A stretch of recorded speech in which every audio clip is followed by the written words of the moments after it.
मुझसे पहले तुझे जिस शख्स ने चाहा उसने शायद अब भी तेरा गम दिल से लगा रखा हो। एक बेनाम सी उम्मीद पे अब भी शायद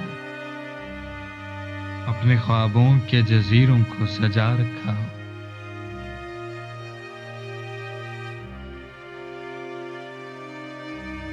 मैंने माना कि वो बेगाना पैमाने वफा खो चुका है जो किसी और की रानाई में।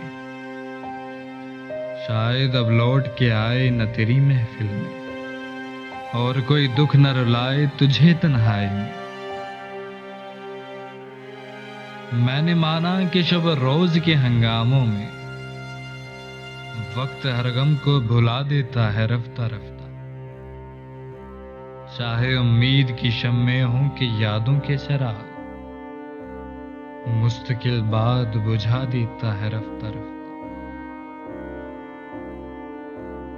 फिर भी माजी का ख्याल आता है गाहे गाहे। मुद्दतें दर्द की लो कम तो नहीं कर सकती।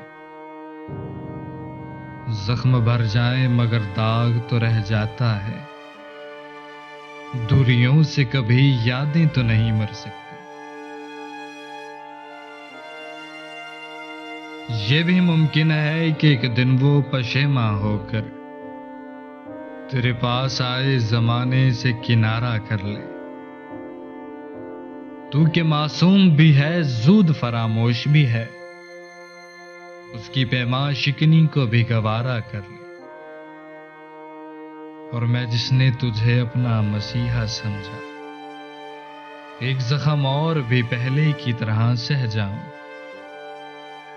जिस पे पहले भी कई अहद वफा टूटे हैं उसी दोराहे पे चुपचाप खड़ा रह जाऊं।